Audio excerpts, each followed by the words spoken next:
आज की इस वीडियो में हम जानेंगे कि मीट फैक्ट्री में पिग्स को करंट लगाकर बेहोश क्यों किया जाता है। साथ ही ये भी कि चंदन की लकड़ी से तेल आखिरकार कैसे निकालते हैं। और अगर आप नहीं जानते कि किडनी ट्रांसप्लांट करते वक्त पेशेंट की पुरानी किडनी के साथ क्या करते हैं, तो आज की ये वीडियो आपको पूरी देखनी चाहिए। और आखिर में सोल्जर बॉय प्रेम द्वारा भेजा गया योर ओन फैक्ट भी देखेंगे। तो अगले 10 मिनट तक कहीं भी जाने की कोई जरूरत नहीं, क्योंकि ऐसी इंटरेस्टिंग और फैसिनेटिंग फैक्चुअल इंफॉर्मेशन आपको बहुत कम ही यूट्यूबर्स दे पाते हैं। तो बांध लीजिए अपनी अपनी कमर पेटियां एक बार से। शुरू करते हैं factified facts on your face का ये 169th एपिसोड।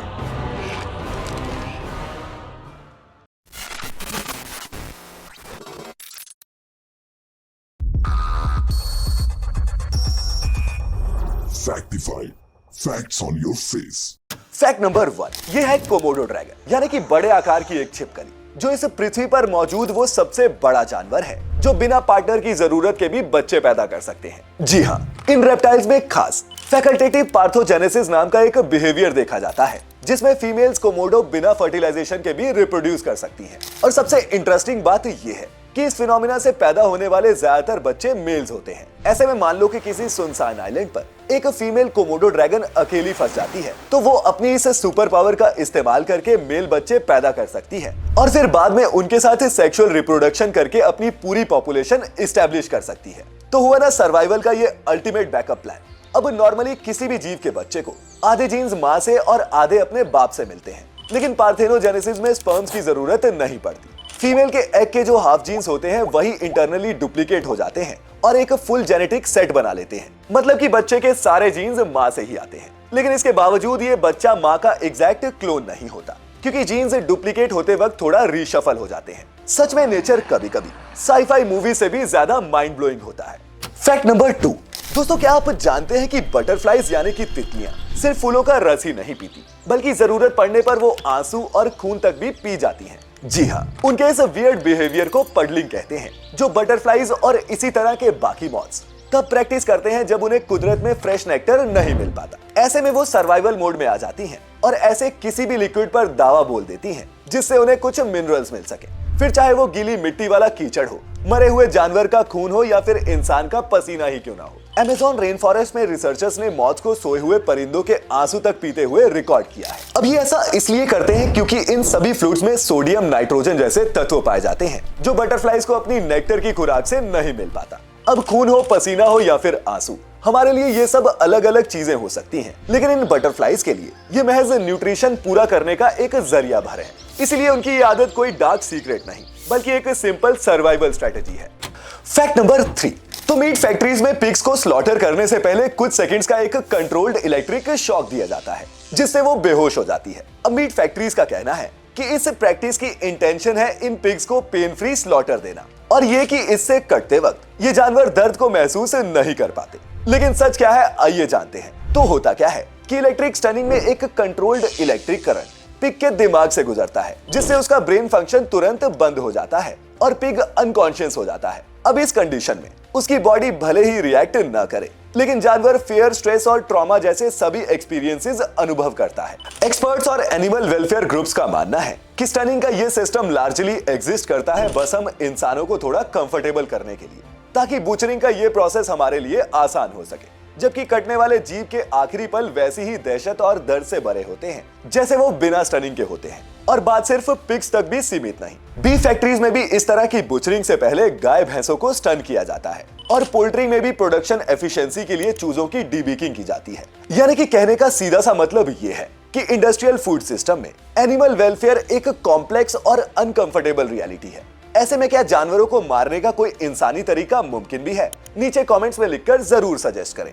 फैक्ट नंबर 4, दोस्तों क्या आप जानते हैं कि किडनी ट्रांसप्लांट के दौरान जब नई किडनी पेशेंट की बॉडी में लगाई जाती है, तब उसकी पुरानी किडनीज का क्या होता है? क्या उन्हें निकाल लिया जाता है? तो इसका जवाब है नहीं। पुरानी किडनीज के साथ कोई भी छेड़छाड़ नहीं की जाती और उन्हें वैसे ही छोड़ दिया जाता है, जो इनएक्टिव होने के चलते टाइम के साथ सिकुड़ जाती है। अब डॉक्टर्स ऐसा इसलिए करते हैं ताकि एक एक्स्ट्रा सर्जरी, ब्लीडिंग और अननेसेसरी रिस्क से बचा जा सके। वहीं इस नई किडनी को पेशेंट के पेट के नीचे राइट साइड में लोअर एब्डोमेन में एक अलग जगह पर लगाया जाता है। उसे पुरानी किडनीज की जगह पर फिट नहीं करते, और ऐसा भी नहीं है कि नई किडनी लगाते ही वो काम करने लग जाती है। सर्जरी के बाद पहले 2-3 दिन पेशेंट को रेस्ट पर रखा जाता है। इस दौरान पेशाब एक कैथीटर के थ्रू निकलता है और डॉक्टर्स क्लोजली मॉनिटर करते हैं कि किडनी का रिस्पॉन्स कैसा है। और फिर जैसे जैसे पेशेंट का दर्द कम होता जाता है, पेशेंट चलना फिरना और खाना पीना शुरू करता है, उसकी ये नई किडनी भी फिल्ट्रेशन का अपना काम प्रॉपरली करना शुरू कर देती है और इस तरह पेशेंट की सेहत में सुधार आने लगता है।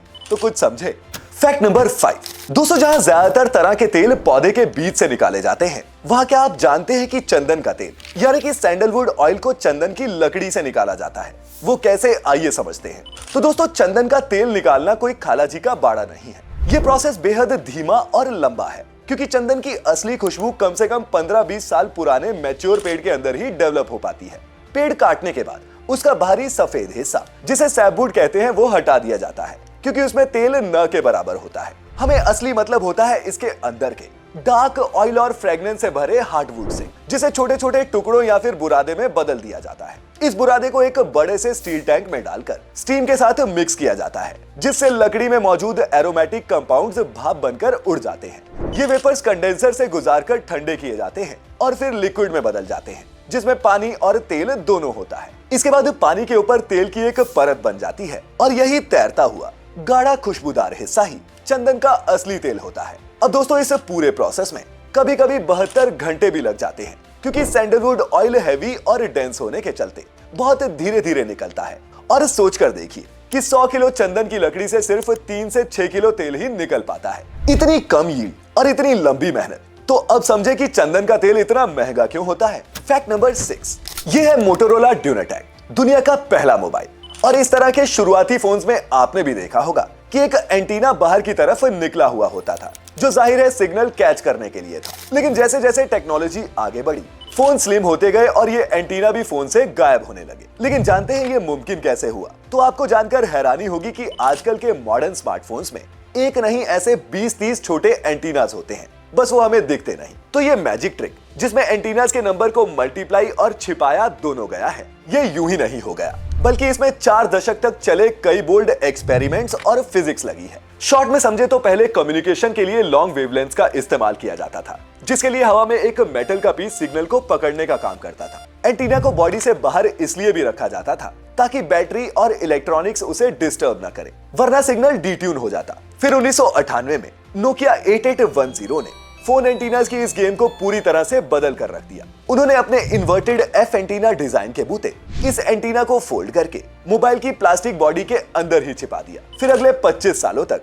इस इंटरनल एंटीनास पर रिसर्च और डेवलपमेंट के बाद आज हम उस स्टेज पर आ पहुंचे हैं कि ये एंटीनास न सिर्फ पूरी तरह से छिप चुके हैं, बल्कि नंबर्स में भी कई गुना बढ़ चुके हैं। मॉडर्न फोन्स में एक नहीं 20-30 छोटे एंटीनास होते हैं, जैसे जीपीएस के लिए अलग, वाईफाई के लिए अलग, ब्लूटूथ के लिए अलग और इस सेलुलर के लिए तो मल्टीपल लेयर्स होती हैं। और दोस्तों, यकीन मानिए कि ये सब एक ही स्लिम डिवाइस के अंदर फिट करना इंजीनियरिंग के लिए जितना बड़ा सरदर्द है, कोऑर्डिनेशन का उतना ही बड़ा कमाल भी। तो अब समझे कि फोन्स ने एंटीना खोए नहीं, बस वो हमें दिखना बंद हो गए हैं।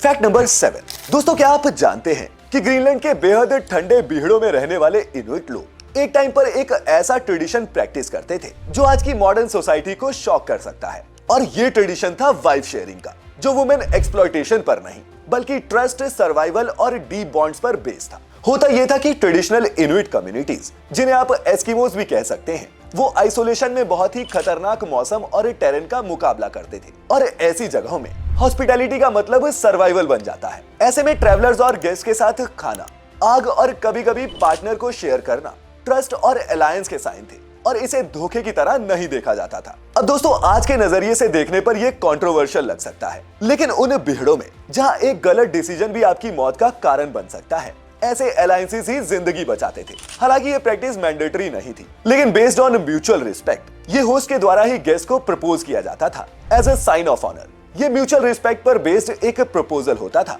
और वुमेन की मर्जी के बिना कुछ नहीं होता था। और सबसे खास बात कि उनके लिए ये डिसऑनर नहीं था, बल्कि ट्राइब्स के बीच ब्रिजेस बनाने का एक तरीका था।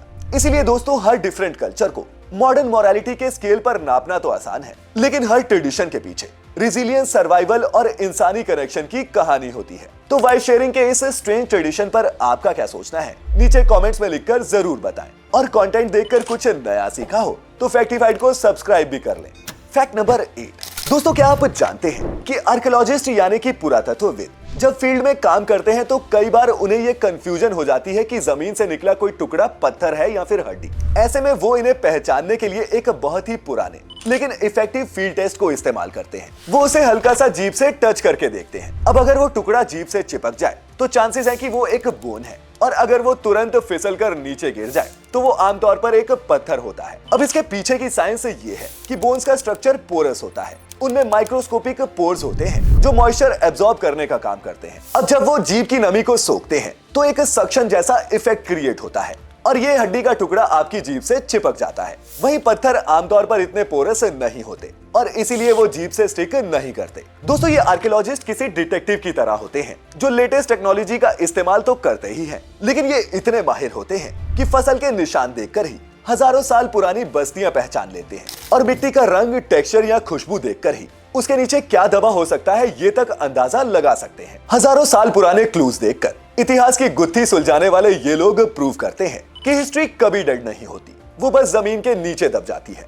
Fact number 9। दोस्तों, जब कभी भी वर्ल्ड वॉर 2 की बात होती है तो हम अक्सर जर्मनी, ब्रिटेन, अमेरिका या जापान जैसे देशों का नाम सुनते हैं, लेकिन इस विश्व युद्ध में भारत का क्या रोल रहा इस पर बहुत कम ही बात होती है। तो शायद आप भी ये नहीं जानते होंगे कि वर्ल्ड वॉर 2 के दौरान 25 लाख से भी ज्यादा Indian soldiers British Indian army का हिस्सा बने थे, और ये उस वक्त की दुनिया की सबसे बड़ी वॉलंटियर आर्मी। सोचकर देखिए कि 25 लाख से भी ज्यादा लोग बिना किसी कंपलसरी ड्राफ्ट के एक ग्लोबल वॉर में शामिल हो गए। और यही नहीं, ये सेना किसी एक मोर्चे तक सीमित नहीं थी। नॉर्थ अफ्रीका के रेगिस्तान से लेकर इटली के पहाड़ों तक और मिडिल ईस्ट के समंदर से लेकर बर्मा के घने जंगलों तक, दुनिया की कोई भी जगह हो, हर जगह हमारे भारतीय शेरों ने दुश्मनों का डटकर सामना किया। इसीलिए दूसरा विश्व युद्ध सिर्फ ब्रिटेन और उसके एलाइज की जीत की कहानी ही नहीं थी, ये कहानी उन लाखों भारतीय सिपाहियों की भी थी जिन्होंने दुनिया के इस सबसे बड़े युद्ध में डटकर अपना खून बहाया। लेकिन अफसोस की बात यह है कि इतिहास की किताबों में उन्हें उतनी जगह नहीं मिली जितनी मिलनी चाहिए थी। खैर, अब टाइम हो चला है आज की इस वीडियो के योर ओन फैक्ट का, और आज का योर ओन फैक्ट हमें भेजा है सोल्जर बॉय प्रेम ने।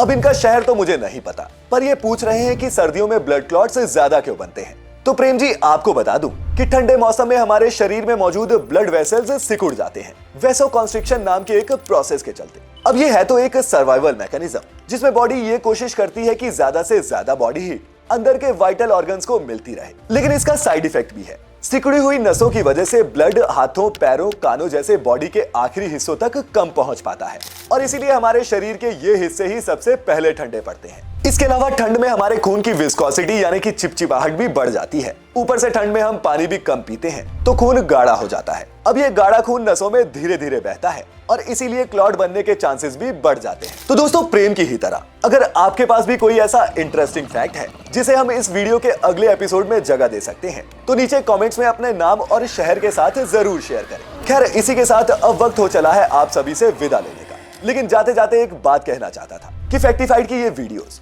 जो हम बनाते हैं खास ख्याल रखते हैं कि आपका टाइम वेस्ट ना करें, और मैं ये भी जानता हूं कि ये इतनी बोरिंग भी नहीं कि सिर्फ 2-2.5 हजार लोग ही इन्हें देखें। तो अगर आपको भी मेरे इस मिशन में थोड़ा सा भी विश्वास हो तो इस वीडियो को अपने सभी दोस्तों, रिश्तेदारों को जरूर भेजें, ताकि कम से कम वो हमारे इस इंफॉर्मेटिव चैनल के बारे में जान तो सकें। फालतू की रील्स भेजने से बहुत नेक काम होगा ये। बाकी फिर मुलाकात होगी किसी ऐसी ही इंटरेस्टिंग वीडियो में। तब तक के लिए आप सभी का बहुत बहुत शुक्रिया।